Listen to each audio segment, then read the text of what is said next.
Hello friends, चलिए start करेंगे class.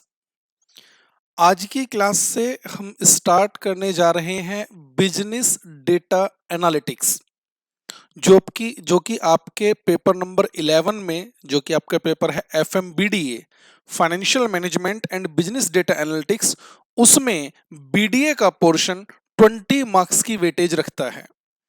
तो 20 मार्क्स की वेटेज में से आज की क्लास में जो हम कॉन्सेप्ट डिस्कस करेंगे बीडीए का, वो है introduction to data science for business decision making.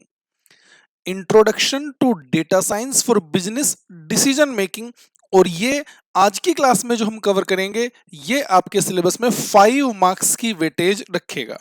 यानी बीडीए 20 मार्क्स का है, उसमें से 5 मार्क्स के कॉन्सेप्ट्स, 5 मार्क्स का बीडीए का पोर्शन हम आज कवर करके चलेंगे, जिसका हमने नाम यहां पर कह दिया है introduction to data science for business decision making. First lecture है, तो सबसे पहले तो हमें इसके कुछ बेसिक कॉन्सेप्ट समझने होंगे। सबसे पहले तो हमें समझना होगा कि आखिर ये डेटा ही क्या होता है। देखिए, कुछ भी अनअरेंज्ड फॉर्मेट में कुछ भी डेटा आपको दे रखा है, यानी यहां पर सिंपल वर्ड्स में अगर हम कहें तो डेटा से मतलब रॉ डेटा से है। यानी कोई भी डेटा जिसके बारे में हमें और कुछ उससे ज्यादा नहीं पता है, उसे हम रॉ डेटा का नाम देते हैं। देखो, मैं दिखाता हूं आपको। बुक निकाल लीजिए, बुक में देखिए नोट्स हैं आपके, chapter introduction to data science for business decision making. देखिए यहां पर जरा सबसे पहले क्या हेडिंग है, डेटा। डेटा से मैंने क्या बताया आपको, यहां पर डेटा से मतलब होता है रॉ डेटा से। यानी कुछ भी डेटा अनअरेंज्ड फॉर्मेट में आपको दे रखा है तो उसे हम रॉ डेटा का नाम देंगे। देखो, पढ़ो जरा, डेटा का पॉइंट पढ़ते हैं। The concept of data as it is used in the syllabus is commonly referred to as raw data. Data से मतलब क्या है, एक रॉ डेटा से एक collection of text, numbers and symbols with no meaning. यानी कुछ भी टेक्स्ट आपको दे रखा है, कुछ नंबर्स लिखे हुए हैं, कुछ सिंबल्स लिखे हुए हैं जिनका मीनिंग हमें नहीं पता, तो उस डेटा को हम रो डेटा का नाम देंगे। The example of raw data could be as below. अब देखिए यहां पर हमने कुछ एग्जाम्पल दिए हैं रो डेटा के। जैसे देखो जरा, फर्स्ट एग्जाम्पल 3, 6, 9, 12। अब कुछ नंबर्स लिखे हुए हैं असेंडिंग ऑर्डर में, 3, 6, 9, 12। अब ये क्या है हमें नहीं पता, हमें इसके बारे में और कोई डिटेल और कोई इंफॉर्मेशन नहीं मालूम है, तो इसे हम क्या नाम देंगे, रॉ डेटा। सेकंड एग्जांपल देखो, cat, dog, cow, rabbit, dot dot dot dot. अब यहां पर कुछ एनिमल्स, कुछ पेट्स के नाम आपको दे दिए हैं।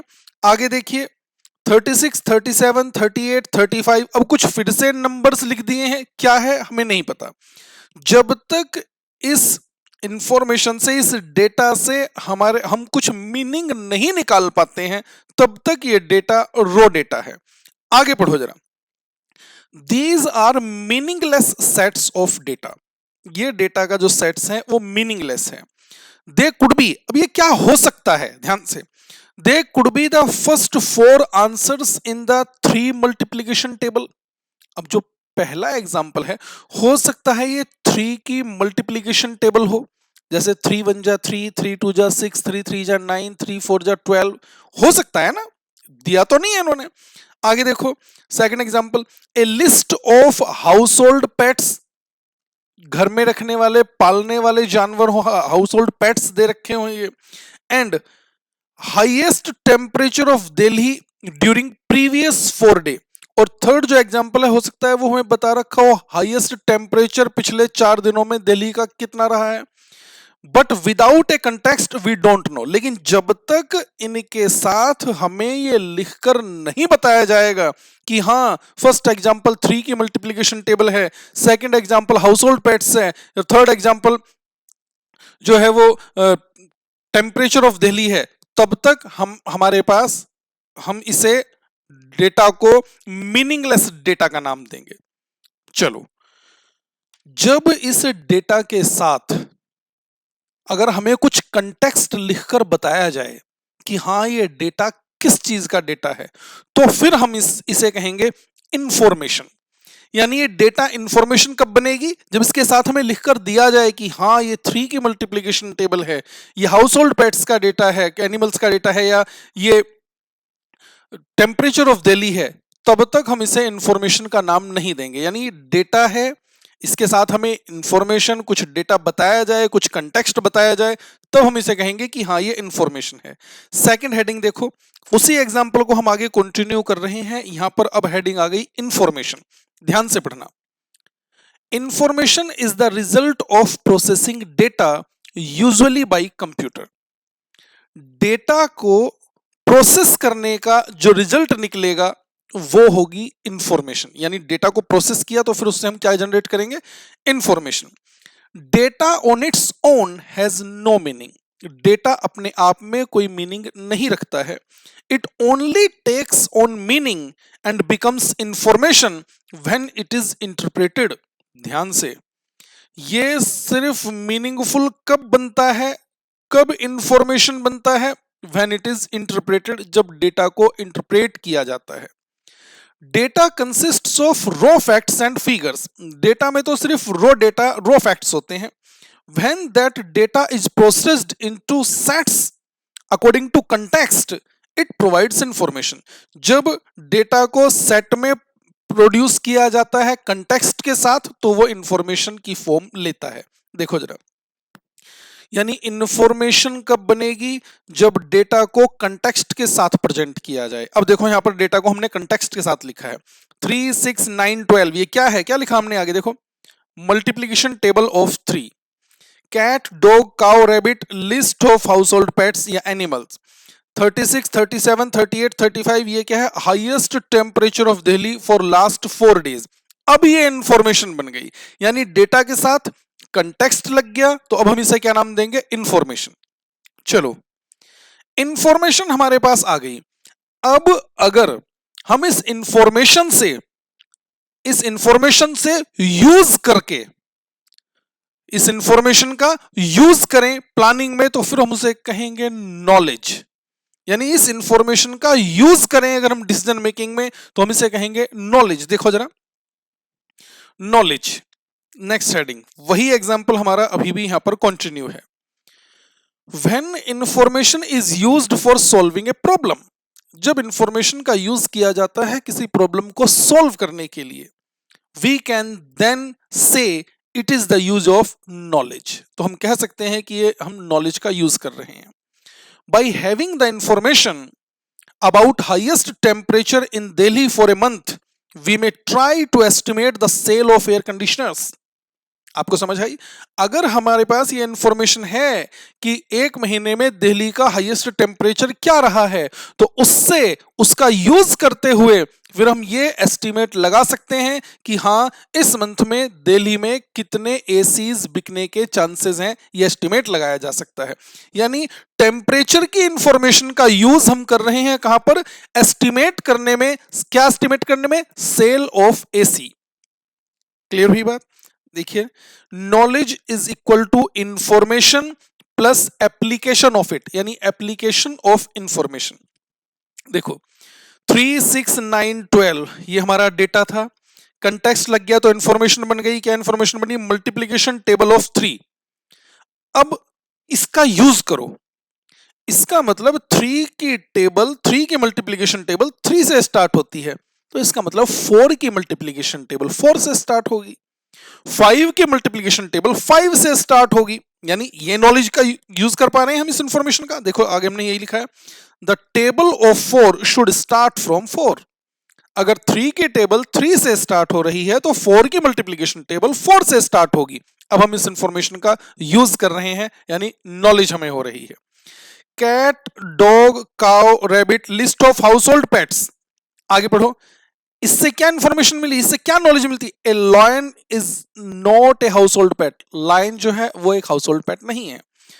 थर्ड, 36, 37, 38, 35 ये क्या इंफॉर्मेशन मिली थी हमने इससे highest temperature of Delhi for last 4 days. पिछले 4 दिन का हाईएस्ट टेम्परेचर है दिल्ली का। आगे देखिए इसका नॉलेज क्या बनी, the sale of ACs may be estimated. इस इंफॉर्मेशन से हम एसी की सेल एस्टिमेट कर सकते हैं। समझ आया आपको पॉइंट? डेटा यानी raw data without any meaning, without any context. अगर डेटा के साथ हम उससे कंटेक्स्ट कर लेते हैं, उस डेटा को प्रोसेस करके, तो वो बन जाती है इंफॉर्मेशन। और जब उस इंफॉर्मेशन का हम यूज करते हैं किसी भी प्रॉब्लम को सॉल्व करने के लिए, किसी प्लानिंग में, तो वो बन जाती है नॉलेज। क्लियर है? बहुत बेसिक सा कॉन्सेप्ट मैंने अभी तक आपके साथ डिस्कस किया है। 3 पॉइंट पर हमने डिस्कशन किया है, data, data plus context information, and information plus application of information knowledge. चलो आगे बढ़ते हैं नेक्स्ट कॉन्सेप्ट पर। नेक्स्ट कॉन्सेप्ट है हमारा नेचर ऑफ डेटा। ध्यान से, डेटा का नेचर, डेटा को कितने ग्रुप्स में क्लासिफाई किया जा सकता है। तो देखिए डेटा 3 ग्रुप में क्लासिफाई किया जा सकता है। न्यूमेरिक, न्यूमेरिक डेटा समझ लो, पहले पढ़ लेंगे अभी। न्यूमेरिकल डेटा से मतलब है जहां पर नंबर्स से रिलेटेड डेटा हमें दे रखा हो, नंबर्स, न्यूमेरिकल फिगर्स से रिलेटेड डेटा हमें दे रखा हो। अब आपको एक कंपनी की बैलेंस शीट दे रखी है, तो उस बैलेंस शीट में क्या है, एसेट्स और लायबिलिटीज, यानी सारा क्या है, न्यूमेरिकल डेटा है। कंपनी की सेल परचेज दे रखी है, कंपनी का इनकम स्टेटमेंट दे रखा है, तो वो डेटा क्या है, वो न्यूमेरिकल डेटा है। ठीक है। दूसरा डेटा होता है डिस्क्रिप्टिव डेटा, यानी यहां पर न्यूमेरिकल डेटा नहीं होगा, यहां पर आपको कुछ डिस्क्रिप्टिव इंफॉर्मेशन दे रखी होगी, कुछ पैराग्राफ में लिखी हुई इंफॉर्मेशन दे रखी होगी जो किसी भी रिगार्डिंग हो सकती है। जैसे एग्जांपल की हम बात करें, आपको एक कंपनी की एनुअल रिपोर्ट दे दी जाए। अब अच्छा, एनुअल रिपोर्ट अगर आपको एक कंपनी की दे दी है तो वो न्यूमेरिकल डेटा नहीं होगा, वो कैसे डेटा है, वो डिस्क्रिप्टिव डेटा है। थर्ड कैटेगरी पर आए तो ग्राफिक डेटा।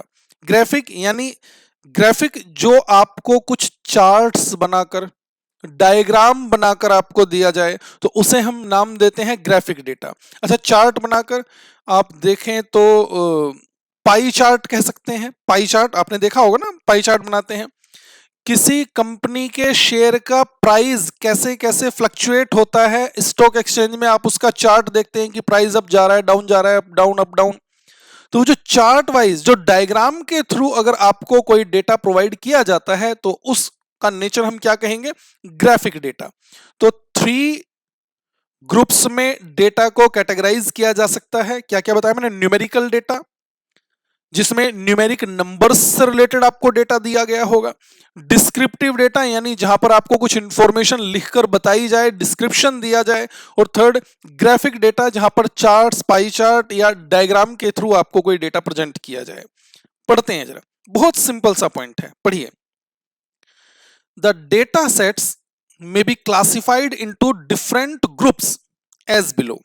फर्स्ट पॉइंट बहुत सिंपल वर्ड में हमने लिखा है, पढ़ो। Numerical data, any data in the form of numbers is numerical data.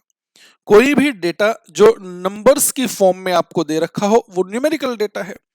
It can be number of objects, number of sales made, sales कब कब कितनी कितनी की है वो दे दिया है, काउंट ऑफ मनी, मनी का कैलकुलेशन, मनी की काउंट आपको दे रखा है, एटसेट्रा।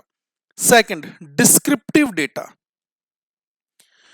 क्वालिटेटिव इंफॉर्मेशन, यहां पर क्वांटिटेटिव नहीं, qualitative. Qualitative information presented in definite statement, definitive statement is descriptive data. Qualitative information जो कि एक डेफिनेशन देते, जैसे डेफिनेशन लिखी जाती है उसके अकॉर्डिंग अगर कोई स्टेटमेंट लिखकर आपको डेटा दे रखा है तो वो डिस्क्रिप्टिव डेटा है। Example, annual report of A company. Third graphic data, A picture और ग्राफिक में टेल 1000 स्टोरीज। कह रहे हैं कोई पिक्चर, कोई ग्राफ 1000 स्टोरीज बताता है हमें। Data may also be presented in the form of a picture or graphics. Example, price chart of a company's equity share. एक कंपनी के इक्विटी शेयर का प्राइस चार्ट आपको दे रखा है, तो वो डेटा जो उसमें प्रोवाइड किया गया है वो कैसा डेटा है, हम उसे नाम देंगे ग्राफिक डेटा। सिंपल सा पॉइंट है, नेचर ऑफ डेटा कंप्लीट हो गया हमारा, numerical data, descriptive data and graphical data. चलो आगे बढ़ते हैं। Next point, types of data in finance and costing. ध्यान से, types of data in finance and costing. Cost accounting हमारा सब्जेक्ट है, मैनेजमेंट अकाउंटिंग आपने पढ़ा होगा ग्रुप 2 के अंदर, फाइनेंशियल मैनेजमेंट तो हम कर ही रहे हैं। फाइनेंस हो, कॉस्ट हो, इसमें किस तरह का डेटा यूज होता है, इसमें जो डेटा यूज होता है वो क्वालिटेटिव भी हो सकता है और क्वांटिटेटिव भी हो सकता है। क्वांटिटेटिव से फिर बात आ गई किसमें, नंबर्स में, और क्वालिटेटिव यानी जहां पर नंबर्स नहीं, जहां पर किसी डेटा की क्वालिटी को प्रेजेंट करने की बात की जाती हो। देखो देखते हैं, बहुत सिंपल सा पॉइंट है। Data plays a very important role in the study of finance and cost accounting. मैंने पहले ही कहा, बहुत सिंपल वर्ड्स में यहां पर सब कुछ लिखा हुआ है। Data plays a very important role in the study of finance and cost accounting. The kinds of data used in finance and costing may be quantitative as well as qualitative in nature. Quantitative हो सकता है, qualitative हो सकता है। Quantitative data, quantitative data seems to be the easiest to explain. Quantitative data ऐसा data यानी जिसे explain करने में बहुत इजी होता है। क्वांटिटेटिव डेटा को अगर हम एक्सप्लेन करें, इट आंसर्स, क्वांटिटेटिव डेटा किस तरह के आंसर देता है, की question such as how many, how much and how often, कितना, क्वांटिटी उसकी कितनी होगी, उसका आंसर देने वाला जो डेटा होगा वो क्वांटिटेटिव होगा। सेकंड बुलेट देखो, quantitative data can be expressed as a number or can be quantified. Quantitative data number के फॉर्म में प्रेजेंट किया जाता है, उसे क्वांटिफाई किया जा सकता है। Simply put, it can be measured by numerical variables. Simple सी बात है, क्वांटिटेटिव जो डेटा होता है वो प्रेजेंट किया जाता है, मेजरमेंट उसका किया जाता है न्यूमेरिक वेरिएबल्स में। थर्ड बुलेट देख लीजिए यहीं पर, quantitative data are easily amenable to statistical manipulation and can be represented by a wide variety of statistical types of graphs and charts such as line, bar graph, scatter plot and etc. Quantitative data को present करने के बहुत सारे method हैं। Quantitative data, आप कुछ numerical data है, आप उसे चार्ट के थ्रू प्रेजेंट कर सकते हैं, आप उसे बार्स के थ्रू प्रेजेंट कर सकते हैं, आप उसे स्कैटर प्लॉट के थ्रू प्रेजेंट कर सकते हैं। सर स्कैटर प्लॉट क्या होता है? आगे आज हमने अपना ये बिजनेस डेटा एनालिटिक्स का कॉन्सेप्ट स्टार्ट किया है। डेटा को किस किस तरह से प्रेजेंट किया जाता है, बहुत सारे मेथड्स हैं जो हम आगे आने वाली क्लासेस में सीखेंगे। वहां पर स्कैटर प्लॉट भी आएगा, तो वहां पर समझेंगे उस बात को। तो यानी न्यूमेरिकल डेटा को स्टैटिस्टिकली बहुत सारे अलग अलग वाइड वैरायटीज में प्रेजेंट करने का तरीका हमारे पास होता है। ठीक है, आगे देखिए नेक्स्ट, क्वालिटेटिव डेटा। तो क्वांटिटेटिव डेटा में क्या निकल कर आया? क्वांटिटेटिव डेटा किस तरह के क्वेश्चंस का सॉल्यूशन है? How many, how much, how often. Quantitative data numeric figures में प्रेजेंट किया जाता है। क्वांटिटेटिव डेटा को स्टैटिस्टिकली बहुत सारे अलग अलग वाइड वैरायटीज में प्रेजेंट करने के ऑप्शंस हमारे पास अवेलेबल होते हैं। ठीक है, क्वालिटेटिव की बात करते हैं। पढ़ो जरा फर्स्ट बुलेट क्वालिटेटिव डेटा में। Qualitative data can't be expressed as a number and can't be measured. Qualitative data को नंबर्स में एक्सप्लेन नहीं किया जा सकता, एक्सप्रेस नहीं किया जा सकता, मेजरमेंट नहीं किया जा सकता। Qualitative data consist of words, pictures and symbols, note numbers. Qualitative data words में प्रेजेंट किया जा सकता है, पिक्चर्स में, सिंबल्स में, नंबर्स में नहीं। सेकंड बुलेट देखिए, qualitative data is also called categorical data. Qualitative data को कैटेगरिकल डेटा भी कहते हैं, because the information can be sorted by category not by number. क्योंकि क्वालिटेटिव डेटा में जो इंफॉर्मेशन दी गई होती है उसे हम कैटेगरी वाइज सॉर्ट कर सकते हैं, नंबर्स में नहीं हो सकती। Third bullet, qualitative data can answer question such as. Qualitative data किस तरह के आंसर्स देता है? How this has happened, how this has happened, ये हुआ कैसे है, आंसर होगा इसका कुछ, और and why this has happened, ये हुआ क्यों है। तो इस तरह के जो आंसर देने वाला डेटा होगा वो कैसा डेटा होगा, क्वालिटेटिव डेटा। समझ आई बात। फाइनेंस और कॉस्टिंग में जो डेटा इंपॉर्टेंट रोल प्ले करता है वो दो कैटेगरी हमने उसकी पढ़ी, क्वांटिटेटिव, क्वालिटेटिव। क्वांटिटेटिव डेटा यानी how many, how much, how often. Quantitative data numerical numbers में प्रेजेंट होगा। क्वांटिटेटिव डेटा को स्टैटिस्टिकली बहुत सारे अलग अलग तरह से हम प्रेजेंट कर सकते हैं। क्वालिटेटिव डेटा नंबर्स में नहीं होता, ये सिंबल में हो सकता है, पिक्चर में हो सकता है, वर्ड्स में हो सकता है। क्वालिटेटिव डेटा को हम कैटेगरिकल डेटा भी कहते हैं क्योंकि ये कैटेगरी वाइज सॉर्ट किया जा सकता है, न्यूमेरिक नहीं किया जा सकता। और लास्ट में हमने पढ़ा ये किस तरह के क्वेश्चंस का आंसर्स देता है, how this has happened, why this has happened. समझ आ गई बात, बहुत सिंपल सा पॉइंट है। आगे बढ़े फिर, चलो आगे क्या कॉन्सेप्ट है हमारे पास, डेटा मेजरमेंट स्केल्स। चलिए डेटा मेजरमेंट स्केल, देखिए डेटा मेजरमेंट के कितने स्केल्स हैं, 4 स्केल्स हैं डेटा मेजरमेंट स्केल। स्केल आपको पता होगा, स्केल किसे कहते हैं, हम कुछ भी मेजर करने का जो स्केल होता है। अच्छा, डेटा को मेजर करने के लिए स्केल, तो यहां पर हमने 4 स्केल लिखे हैं, nominal scale, ordinal scale, interval scale और रेशो स्केल। इंपॉर्टेंट कॉन्सेप्ट है, ध्यान से समझना, पढ़ो जरा। There are actually 4 different data measurement scales that are used to categorize different types of data. सबसे पहला स्केल क्या है, नॉमिनल स्केल। नॉमिनल आपको नाम से ही क्लियर होना चाहिए, नॉमिनल यानी जो सिर्फ नाम का हो। जैसे मैं आपको बताऊं, आप कोई डेटा कलेक्ट कर रहे हैं, मान लीजिए उसमें 2 कैटेगरी रखी हुई हैं, एक मेल और एक फीमेल,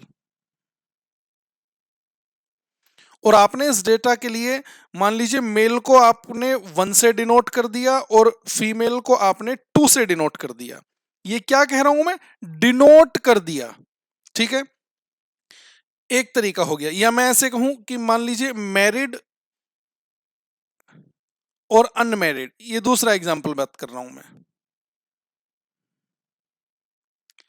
मैरिड को आपने 1 से डिनोट कर दिया और अनमैरिड को आपने 2 से डिनोट कर दिया। तो ये जो मैंने 1 और 2 लिखा है, क्या यहां पर ये किसी नंबर को प्रेजेंट कर रहे हैं, नहीं, ये सिर्फ आइडेंटिफाई करने का तरीका है कि जो मेल है उसे हम 1 से डिनोट कर रहे हैं, फीमेल को हम 2 से डिनोट कर रहे हैं। इस 1 और 2 का अदरवाइज और कोई मीनिंग नहीं है। इस 1 और 2 से हम ये नहीं कहना चाह रहे कि मेल जो है वो फर्स्ट होते हैं और फीमेल जो है सेकंड होते हैं, यानी किसी भी तरह से मेल फीमेल से आगे आते हैं, ऐसा हमारा कहने का कोई ऑब्जेक्टिव नहीं है। सिर्फ ये एक कैटेगराइजेशन है, सिर्फ ये एक डिनोट करने का तरीका है। इसी तरह मैरिड को हमने 1 से डिनोट कर दिया, अनमैरिड को अगर हम 2 से, अनमैरिड 2 से डिनोट कर रहे हैं, तो इसका मतलब हम ये नहीं कह रहे कि मैरिड किसी भी तरह से अनमैरिड से कुछ प्रेफरेंस रखता है, नहीं, ये सिर्फ एक डिनोट करने का तरीका है। क्रिकेट देखते हैं आप, या कोई भी आप गेम देखते हैं, आप देखते हैं कि टी शर्ट पे उनकी जो जर्सी होती है उसके पीछे एक नंबर होता है। जैसे सचिन तेंदुलकर, उसके पीछे नंबर 10 था, रोहित शर्मा उसके पीछे नंबर 45 है। तो इसका मतलब ये जो नंबर लिखे हुए हैं सिर्फ एक डिनोट करने का तरीका है, इसका कहीं से भी ये मीनिंग नहीं है कि हाँ जो नंबर कम है और जिस प्लेयर का नंबर ज्यादा है, जो कम नंबर वाला प्लेयर है वो उससे किसी भी तरह से प्रेफरेंस रखता है या उससे किसी भी तरह से और आगे अपनी अहमियत रखता है। ये सिर्फ क्या है, एक डिनोट करने का तरीका है। तो जब हम इस तरह से किसी नंबर को सिर्फ डिनोट करने के लिए प्रेजेंट करते हैं तो इस स्केल को हम नाम देते हैं क्या, नॉमिनल स्केल। नॉमिनल यानी सिर्फ नाम का स्केल है, सिर्फ नाम से प्रेजेंट किया जा रहा है। देखो जरा नॉमिनल स्केल, आगे देखिए, यहां पर देख लीजिए, ये देखो नॉमिनल स्केल, पढ़ना, पहले ऊपर वाली लाइन पढ़ लेते हैं। Each scale has specific properties that determines the various use of statistical analysis. Nominal scale, पढ़ना, this is the first level of measurement scale in which the numbers serve as tags or labels to classify or identify the object।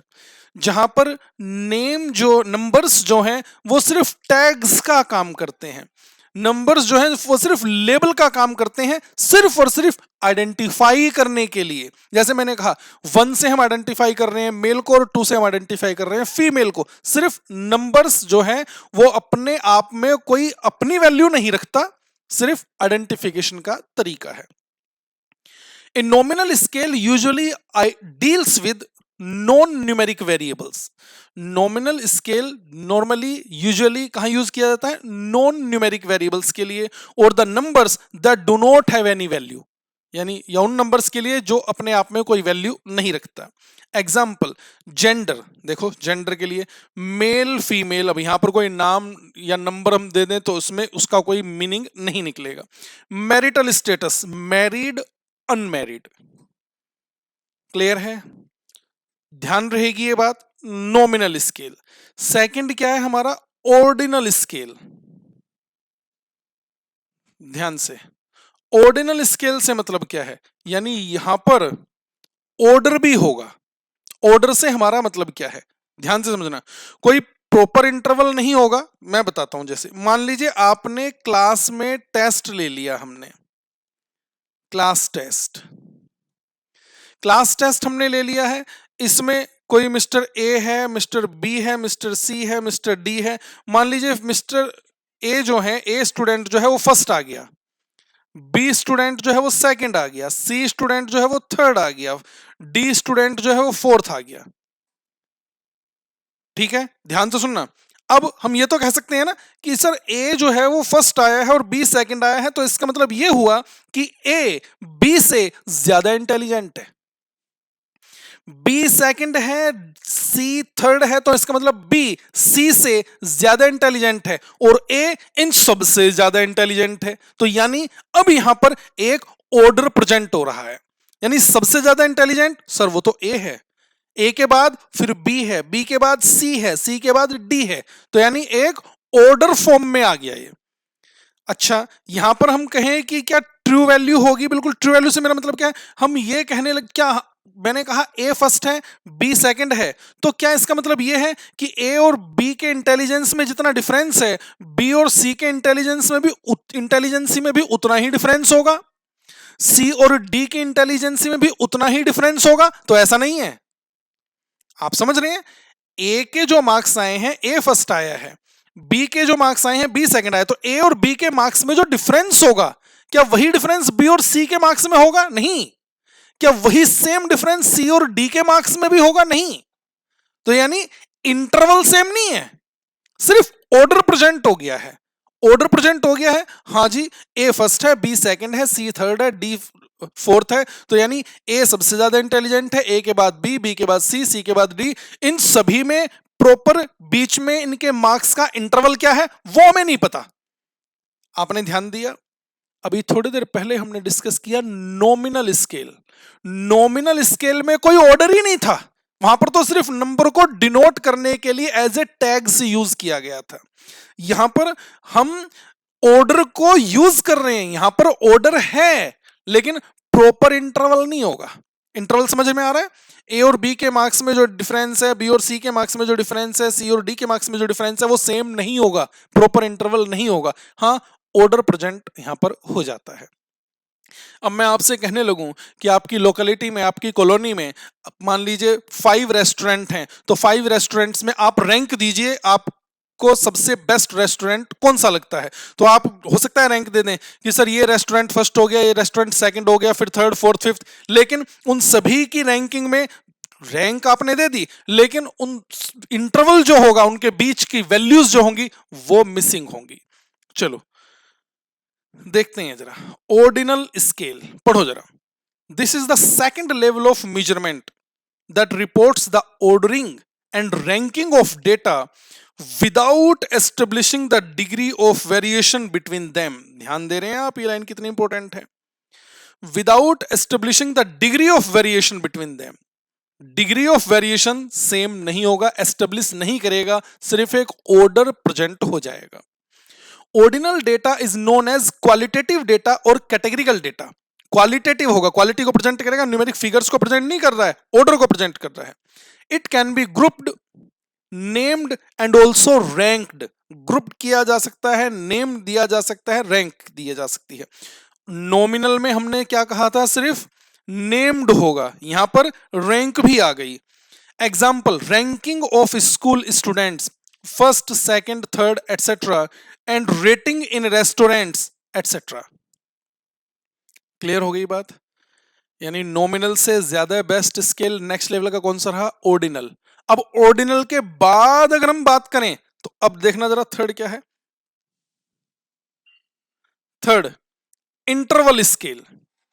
यानी interval scale अब proper interval होगा। जैसे मैं कहूं, ध्यान देना, मान लीजिए मैं यहां पर स्केल बना देता हूं 20 डिग्री, 40 डिग्री, 60 डिग्री, 80 डिग्री। तो जो इंटरवल इसके बीच जो डिफरेंस है, क्या वही इसके बीच भी डिफरेंस है? हाँ। क्या वही डिफरेंस इसके बीच भी है? बिल्कुल हाँ। तो जहां पर इंटरवल इक्वल आ जाएगा उसे हम नाम देंगे क्या? Interval scale. अच्छा, इंटरवल स्केल तो है, लेकिन यहां पर ट्रू जीरो वैल्यू नहीं होगी, यह ध्यान रखना।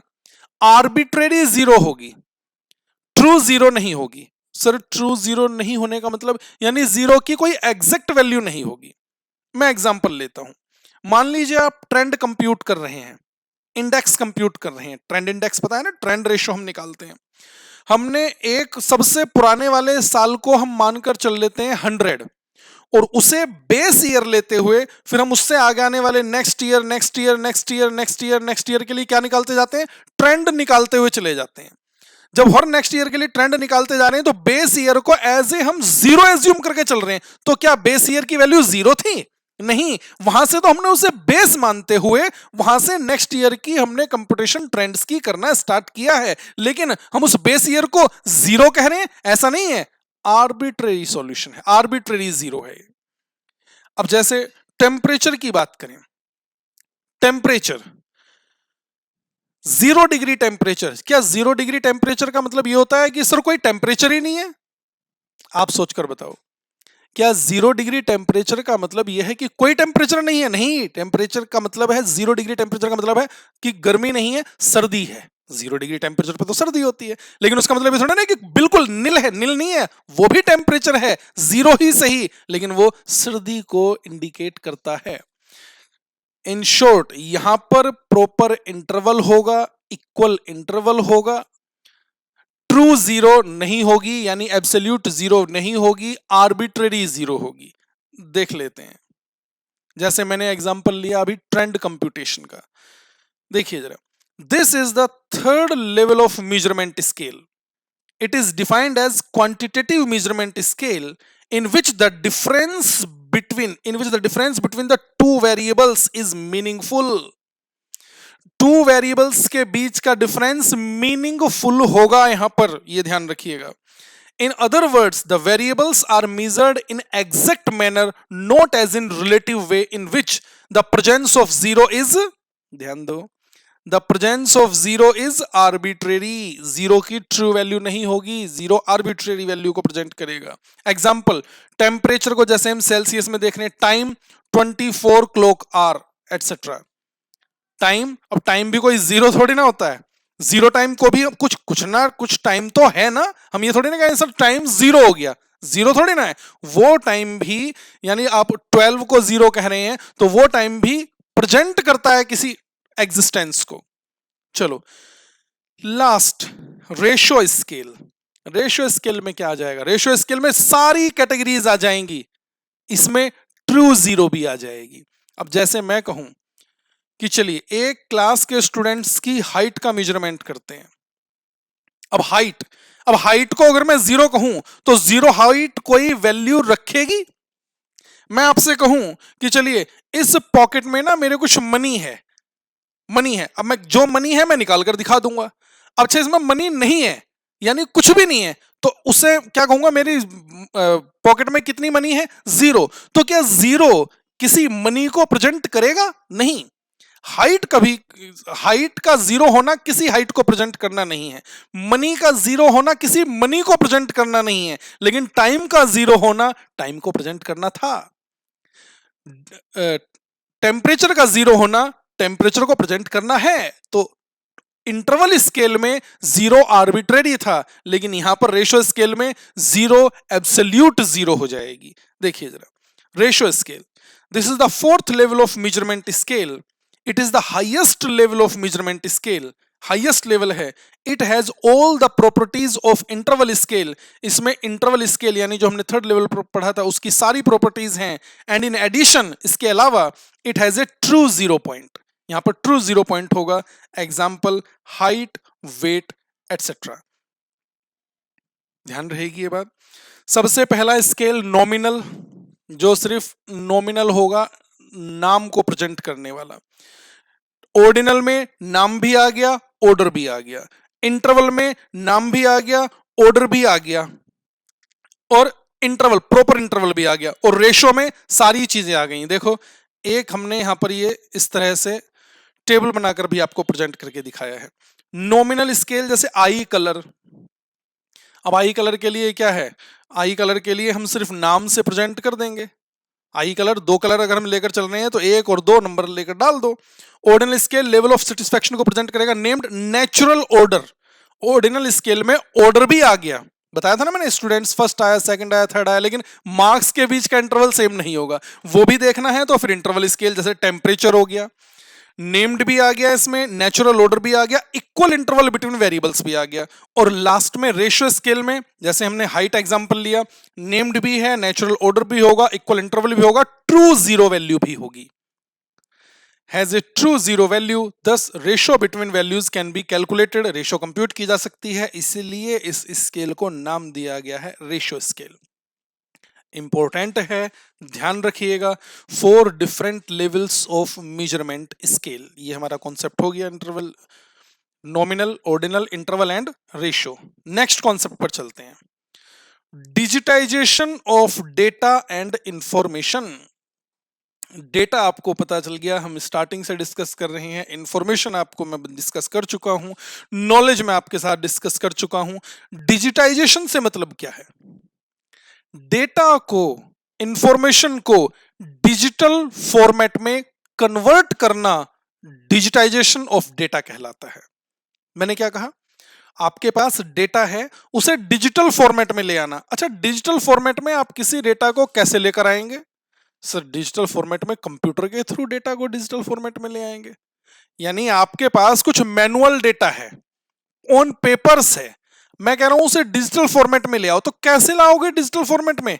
सर कीबोर्ड की हेल्प से टाइप किया जा सकता है, स्कैनर से स्कैन किया जा सकता है डेटा, ओसीआर टूल से कैप्चर किया जा सकता है। ओसीआर टूल समझते हैं ना, ओसीआर, ऑप्टिकल कैरेक्टर रिकॉग्निशन, ये कौन से टूल्स होते हैं? आपने कहीं पेमेंट करनी है, आप पेमेंट करते हैं, तुरंत अपना वो निकालते हैं स्कैनर, और सामने वाले का क्यूआर कोड स्कैन करते हैं और पेमेंट हो जाती है। तो वो कौन सा टूल है? वो ऑप्टिकल कैरेक्टर रिकॉग्निशन टूल है, ओसीआर टूल है। आप देखते हैं ना कुछ डिजिटल फॉर्मेट में कोई चिप होती है और चिप में सारा डेटा इंसर्ट किया हुआ है, वो चिप आप कहीं भी कंप्यूटर पे यूज करें आपकी सारी डिटेल निकल कर आ जाएगी उसमें, है ना। चिप आप देखते हैं ना, छोटी सी चिप होती है, जैसे आप ड्राइविंग लाइसेंस पर देखें, या गाड़ी की आपके पास कार है, बाइक है, उसकी आरसी पर देखें। तो ये सब क्या है? ये सब डिजिटाइजेशन ऑफ इंफॉर्मेशन है। तो डिजिटाइजेशन से मतलब क्या है? डेटा को डिजिटल फॉर्मेट में कन्वर्ट करना डिजिटाइजेशन ऑफ डेटा कहलाता है। अब ये डिजिटाइजेशन कैसे होता है? किसी भी बिजनेस को अपना बिजनेस डिजिटल ट्रांसफॉर्मेशन करने के लिए, अपने बिजनेस को डिजिटल फॉर्मेशन में लाने के लिए सबसे पहला स्टेप डिजिटाइजेशन होगा, यानी डेटा को डिजिटल फॉर्म में लेकर आना होगा। ठीक है, देखिए जरा, पढ़ो जरा यहां पर। Digitization is the process of converting information from physical format to a digital format using advanced techniques and technologies such as scanners and OCR tools. OCR tools, OCR की फुल फॉर्म कहीं पर लिखना है तो लिख लीजिए, ऑप्टिकल करेक्टर रिकॉग्निशन। क्या बोला मैंने? Optical character recognition. चलो देखिए आगे। द एम, डिजिटाइजेशन का एम क्या है? The aim is to have a computer known format, यानी उस इंफॉर्मेशन को, उस डेटा को कंप्यूटर नोन फॉर्मेट में ले आना।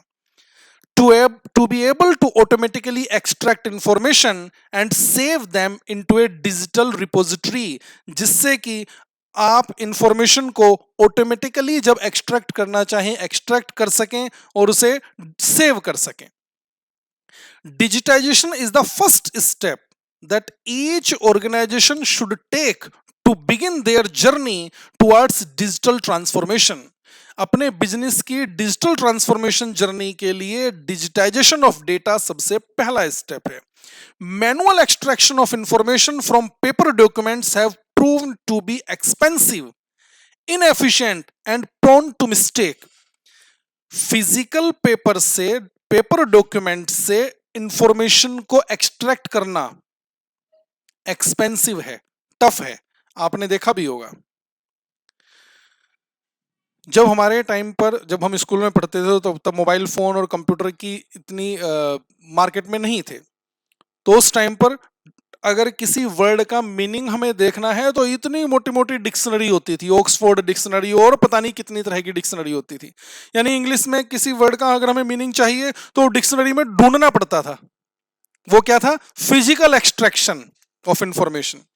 अच्छा, आज की डेट में क्या है? आप गूगल निकालते हो, गूगल में माइक टैप करते हो और वर्ड बोल देते हो, तुरंत उसका मीनिंग निकल के आ जाता है। ये सब कैसे पॉसिबल है?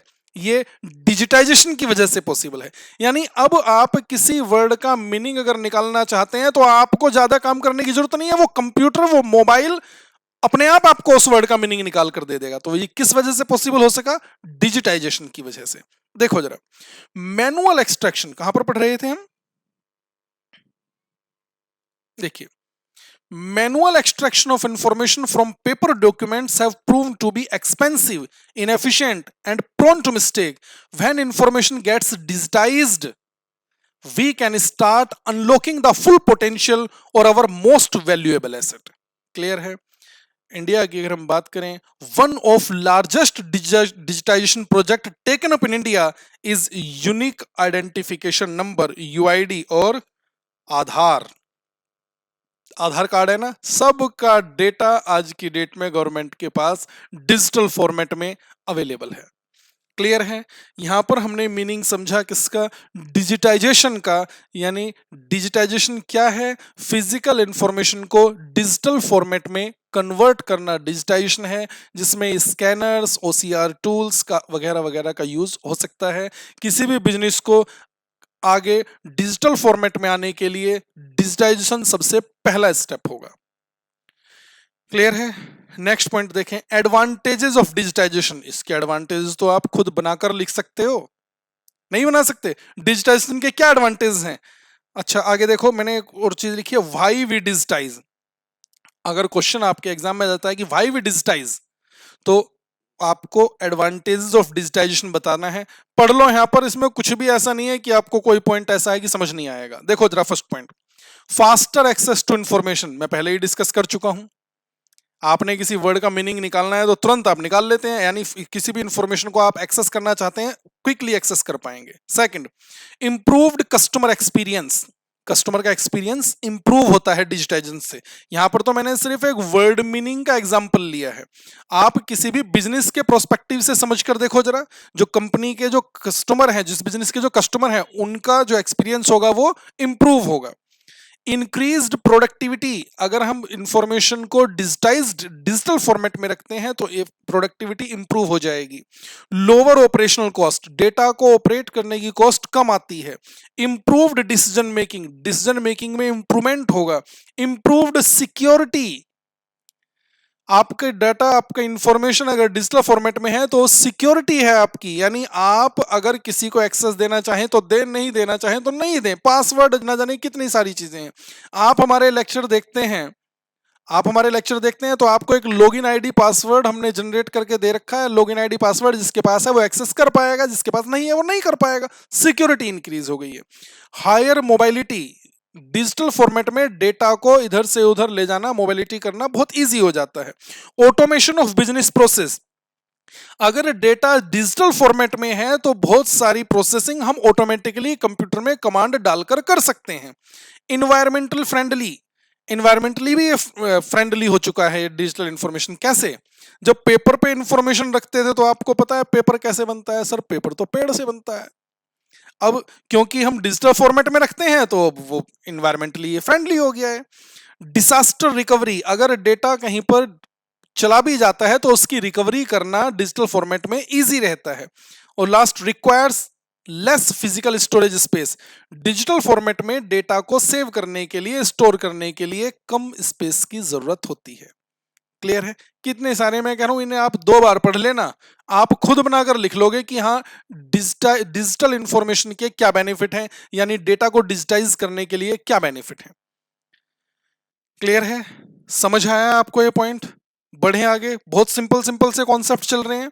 डिजिटाइजेशन भी हो गया, आगे देखते हैं phases of digitization. Next concept आ जाइए जरा, चलिए देखिएगा। Phases of digitization, digitization digitization की 6 फेजेस हैं।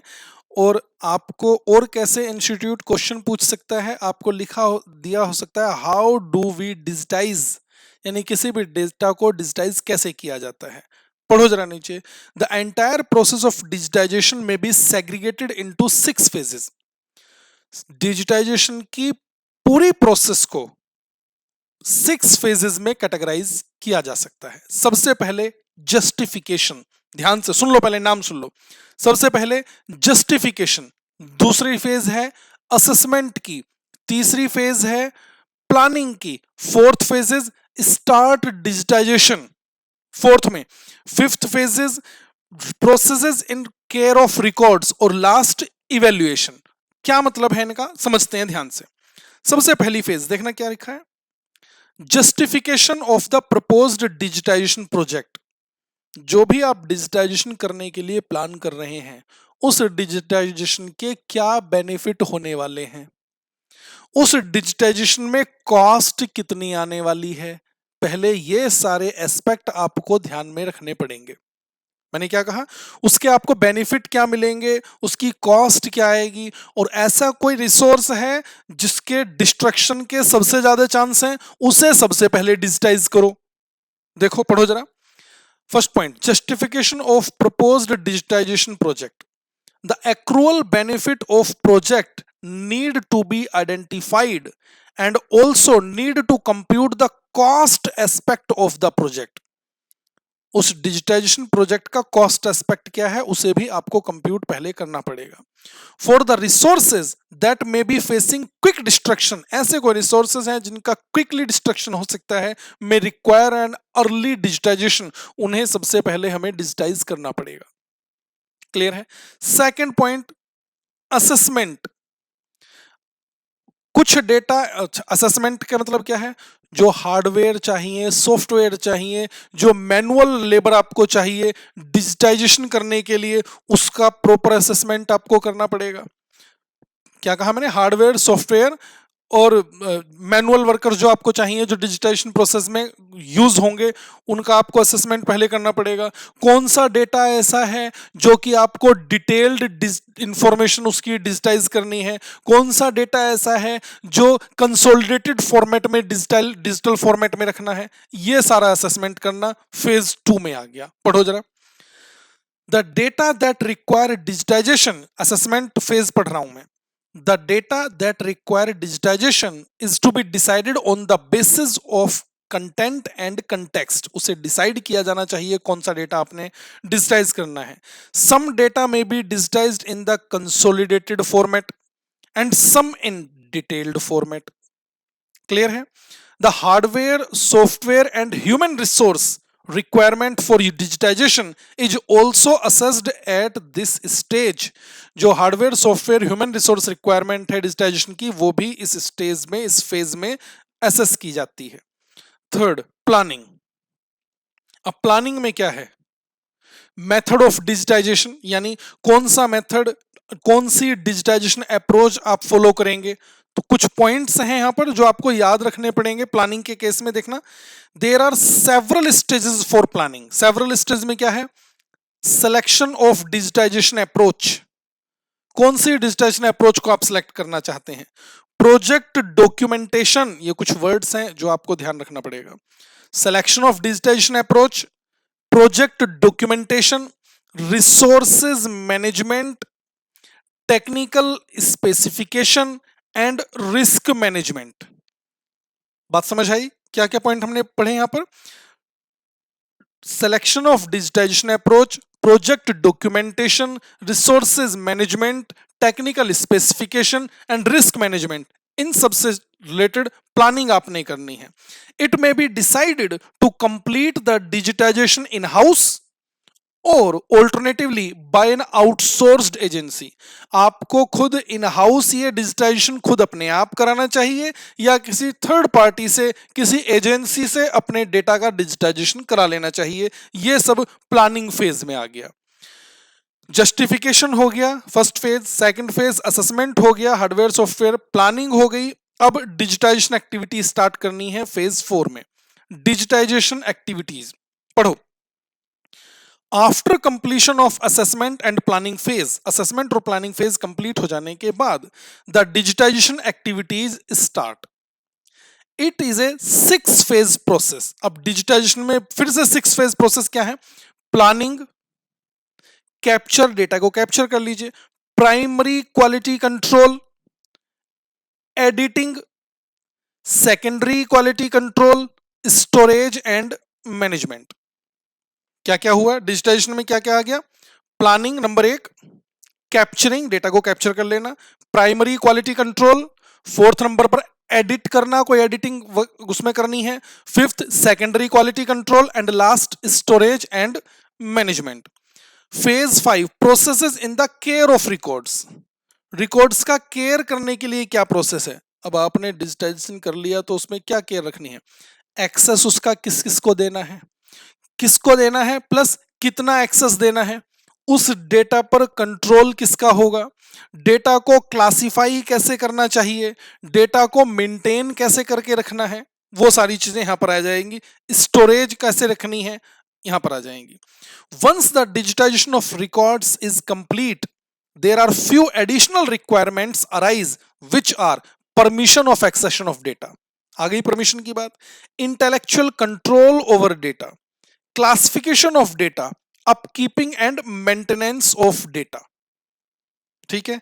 और लास्ट फेज में आ गया इवैल्यूएशन, यानी वाकई में रियल बेनिफिट्स इस डिजिटाइजेशन के क्या मिले हैं, क्या वो कंपनी के ऑब्जेक्टिव्स को मीट कर रहे हैं, ये प्रॉपर इवैल्यूएशन करना। इसका सबसे मेन ऑब्जेक्टिव क्या है कि अगर फ्यूचर में हमें फिर से कोई डिजिटाइजेशन करना पड़े तो उसमें वो डिजिटाइजेशन प्रोसेस हमारी इजी हो जाए। इसलिए हम इस डिजिटाइजेशन जो हमने किया है उसको प्रॉपर इवैल्यूएट करते हैं। देखिए, the final phase should be A systematic determination of projects merit. क्या मेरिट्स निकल कर आए हैं? Worth and significant using objective criteria. Objective criteria को ध्यान में रखते हुए हमें देखना है कि क्या इससे बेनिफिट हमारे निकल के आए हैं डिजिटाइजेशन से। The primary purpose is to enable reflection and assist identify changes that would improve future digitization processes, ताकि हम ये इवैल्यूएशन करके ये पता लगा सकें कि फ्यूचर में अगर हमें कोई डिजिटाइजेशन करना है तो क्या कुछ चेंज करना चाहिए या हमारा इसी तरह से हमें उसे और इम्प्रूव कैसे कर सकते हैं हम अपने डिजिटाइजेशन प्रोसेस को, वो देखना। तो डिजिटाइजेशन करने के लिए जो 6 फेजेस हैं वो क्या क्या हैं? सबसे पहला जस्टिफिकेशन पर हमने बात की, दूसरा असेसमेंट, तीसरा planning, 4th phase digitization activities, 5th phase process in care of records and last evaluation. Clear है? सिंपल सा पॉइंट है। बस कुछ कॉन्सेप्ट आज की क्लास में और रह गए हैं, ध्यान रखना। ये हेडिंग्स जरूर आपको याद होनी चाहिए, तभी तो आप लिख पाओगे इन पर कुछ points. Next concept, 6 core steps that may turn the data into user friendly information.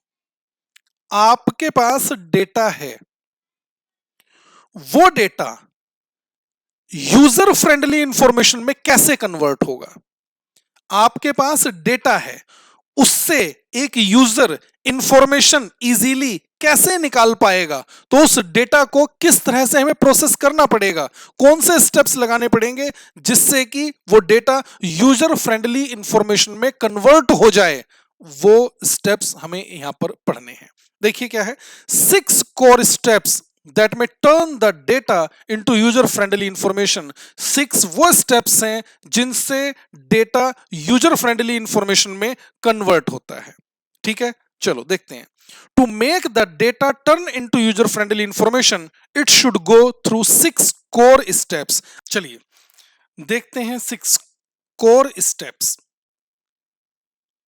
आपको डेटा रिपोर्ट करना होता है किसे, उसके यूजर्स को। अच्छा, उस यूजर, वो जो यूजर है, अल्टीमेट यूजर है उस डेटा का, उस यूजर के लिए उस डेटा को हमें सिंपल बनाना है जिससे कि वो उससे वैल्यूएशन इंफॉर्मेशन गेन कर सके। तो इसके स्टेप्स हमें यहां पर सीखने हैं। तो सबसे पहला स्टेप क्या है, collection of data. Collection of data, अच्छा डेटा को कलेक्ट करना है, तो वो डेटा जो हम कलेक्ट करने वाले हैं वो प्रॉपर डेटा कलेक्ट किया जाना चाहिए, एक स्टैंडर्ड सिस्टम में कलेक्ट किया जाना चाहिए। उस डेटा को कलेक्ट करने वाला जो स्टाफ है वो ट्रेंड स्टाफ होना चाहिए। देखो, the collection of data may be done with standardized system in place. Appropriate software and hardware may be used for this purpose। Data को कलेक्ट करने के लिए appropriate hardware and software, और मैंने क्या बताया, ट्रेंड स्टाफ होना चाहिए। Appointment of trend staff also plays an important role in collecting accurate and relevant data। यानी सबसे पहला स्टेप क्या, डेटा को कलेक्ट करना। डेटा को जो हम कलेक्ट कर रहे हैं उसके लिए appropriate hardware, software, human resource ये होने चाहिए, एक स्टैंडर्ड सिस्टम होना चाहिए जहां पर हम डेटा को कलेक्ट करने वाले हैं। Second point, organizing the data. अच्छा, डेटा कलेक्ट हो गया, उसके बाद सेकंड स्टेप, उस डेटा को प्रॉपर अरेंज करो, प्रॉपर ऑर्गेनाइज करो, एक ऑर्डर में प्लेस करो। देखो, the raw data needs to be organized in an appropriate manner to generate relevant information। Data से रेलेवेंट इंफॉर्मेशन जनरेट करने के लिए उसे ऑर्गेनाइज किया जाना चाहिए, एक अप्रोप्रिएट मैनर में उसे कैटेगराइज किया जाना चाहिए। देखो, the data may be grouped arranged in a manner that creates useful information for the target user groups. इस तरह से उस डेटा को अरेंज करना चाहिए, इस फॉर्मेट में अरेंज करना चाहिए जिससे कि वो यूजर के लिए यूजफुल इंफॉर्मेशन क्रिएट कर सके। Third point, data processing. अब उस डेटा को प्रोसेस करना। ध्यान से, पहला हमने डेटा कलेक्ट कर लिया, दूसरा उसे कैटेगराइज कर लिया, ऑर्गेनाइज कर लिया, अब हम क्या करें, डेटा प्रोसेसिंग। चेक करो कहीं डेटा में कोई डुप्लीकेशन तो नहीं है, डुप्लीकेट एंट्री तो नहीं है। डुप्लीकेट एंट्री है तो उसे हटाना। कहीं कोई एंट्री मिसिंग तो नहीं है, मिसिंग है तो उस मिसिंग एंट्रीज को एड्रेस करना। पढ़ो, at this step data processing में data needs to be cleaned to remove unnecessary elements. Data को क्लीन किया जाना चाहिए, अननेसेसरी एलिमेंट जैसे मैंने कहा duplicate entries. If any data point is missing or not available, अगर कोई डेटा पॉइंट मिसिंग है, अवेलेबल नहीं है, that also needs to be address, तो उसे एड्रेस किया जाना चाहिए। The option available for presentation format for the data also need to be decided. वो जो डेटा है जिसे आप प्रोसेस कर रहे हैं उसे प्रेजेंट किस फॉर्मेट में किया जाना है, वो प्रेजेंटेशन का फॉर्मेट भी यहां पर हमें डिसाइड करना चाहिए डेटा प्रोसेसिंग स्टेप में। Fourth point, integration of data.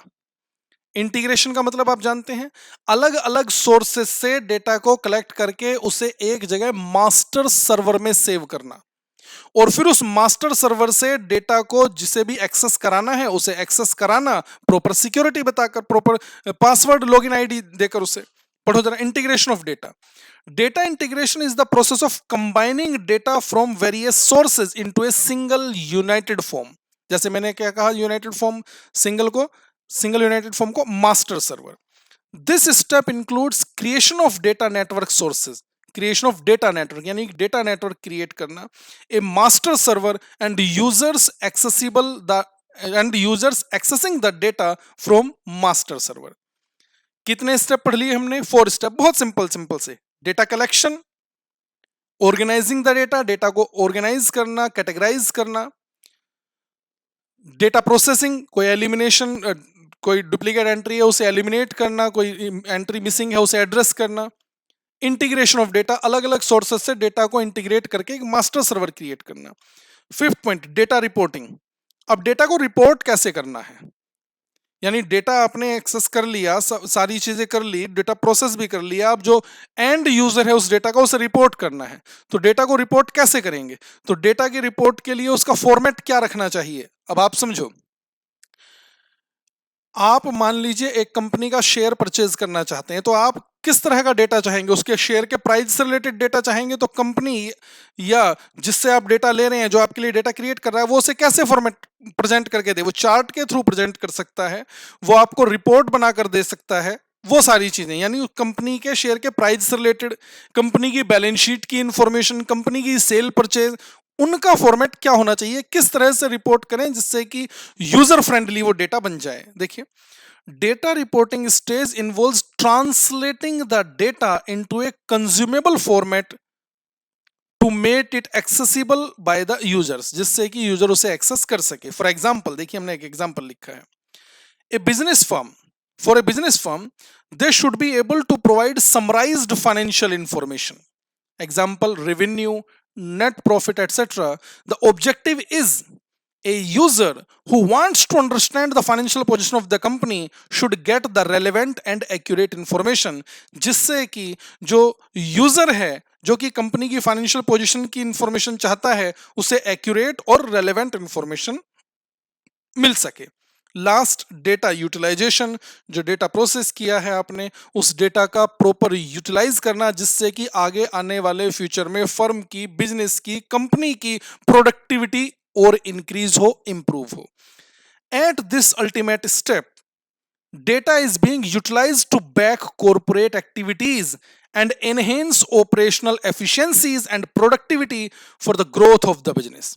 उस डेटा का यूज करना कंपनी की एक्टिविटीज को बैक करने के लिए, ऑपरेशनल एफिशिएंसीज को इंप्रूव करने के लिए, प्रोडक्टिविटी को इंप्रूव करने के लिए, and future expansion, future growth of the business के लिए। This makes the corporate decision making really data driven. इससे जो कॉर्पोरेट डिसीजन मेकिंग होती है वो डेटा ड्राइवन बन जाती है। 6 स्टेप्स, कौन से 6 स्टेप्स हमने यहां पर पढ़े, डेटा को कन्वर्ट करना है किसमें, मीनिंगफुल यूजर फ्रेंडली इंफॉर्मेशन में। तो वो 6 स्टेप्स क्या थे, data collection, organizing the data, data processing, integration of data, data reporting and data utilization. Simple है, बहुत सिंपल सिंपल से पॉइंट चल रहे हैं। और अब हमारी इस कॉन्सेप्ट का, इस चैप्टर का, आज की क्लास का लास्ट पॉइंट, उस पर आ जाते हैं। देखिएगा जरा, लास्ट कॉन्सेप्ट क्या है हमारा, basic principles of data ethics. Data ethics से मतलब क्या है, जो भी बिजनेस, जो भी फर्म, जो भी कंपनी डेटा कलेक्ट कर रही है, अच्छा, जो डेटा कलेक्ट कर रहे हैं उस डेटा के रेस्पेक्ट में उस बिजनेस को क्या एथिक्स फॉलो करने चाहिए। आप भी देखते हैं, आप मोबाइल में न जाने कितनी सारी तरह की एप्स इंस्टॉल करते हैं, डाउनलोड करते हैं, और फिर वो आपसे, वो ऐप इंस्टॉल होने के जस्ट बाद आपसे कुछ परमिशन चाहती है कि क्या वो ऐप आपके कॉन्टैक्ट को एक्सेस कर सकती है, आपके फोटोग्राफ्स जो आपने इमेजेस उसमें फोन में खींची हुई हैं, क्या उन्हें एक्सेस कर सकती है। अब वो आप उसे अलाउ करें या डिसअलाउ करें, वो आपकी मर्जी है। क्या वो आपके फोन के कैमरे को एक्सेस कर सकती है, क्या वो आपके फोन के माइक को एक्सेस कर सकती है। तो वो जो फर्म या वो जो ऐप बनाने वाले हैं, वो जो आपसे इंफॉर्मेशन ले रहे हैं, आपका डेटा कलेक्ट कर रहे हैं, उस डेटा के रेस्पेक्ट में उन ऐप बनाने वालों को, उन कंपनीज को क्या एथिक्स फॉलो करने चाहिए, उसके रेस्पेक्ट में हमारा ये कॉन्सेप्ट है, basic principles of data ethics. ठीक है, देखते हैं। The five basic principles of data ethics that a business organization should follow. क्या डेटा एथिक्स के प्रिंसिपल उन्हें फॉलो करने चाहिए? सबसे पहले रिगार्डिंग ओनरशिप। एक बिजनेस जिस यूजर से भी डेटा कलेक्ट कर रहा है, जिस पर्सन से भी डेटा कलेक्ट कर रहा है, उसकी ओनरशिप उसी पर्सन को अवेलेबल होनी चाहिए। यानी वो पर्सन चाहे तो अपने डेटा को एडिट कर सके, वो पर्सन चाहे तो अपने डेटा को डिलीट कर सके। ये सारी परमिशन, ये सारी चीजें उसके पास अवेलेबल होनी चाहिए। कोई भी डेटा कलेक्ट करते समय उस पर्सन से उसकी प्रॉपर कंसेंट ले लेनी चाहिए कि हाँ, हम जो डेटा कलेक्ट कर रहे हैं वो किस पर्पज के लिए कर रहे हैं। देखिए, रिगार्डिंग ओनरशिप पढ़ो। The first principle is that ownership of any personal information belongs to the person. कोई भी पर्सनल इंफॉर्मेशन है उसकी ownership belongs to the person होनी चाहिए। Businesses must ensure they obtain explicit consent from individuals. उन्हें explicit consent लेनी चाहिए before collecting or processing their data, किसी भी पर्सन से डेटा कलेक्ट या उसके डेटा को प्रोसेस करने से पहले।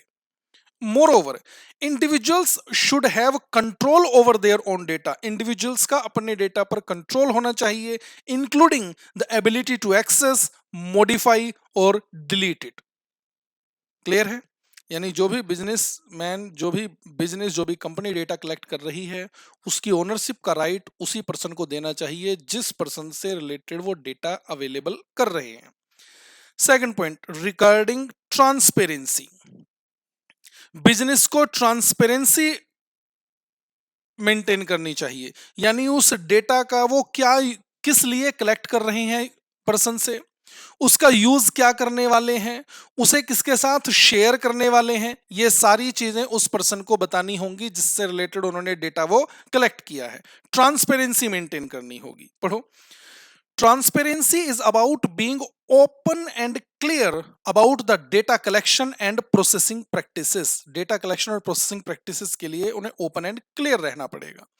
Businesses should inform customers. उस बिजनेस को, उस कस्टमर्स को इन्फॉर्म करना होगा, इन्फॉर्म करना चाहिए about what data they are collecting. किस तरह का डेटा वो कलेक्ट कर रहे हैं, how they are using it, इस डेटा का वो क्या यूज करने वाले हैं, and with whom it might be shared, और किसके साथ वो उस पर्सन का डेटा शेयर कर सकते हैं।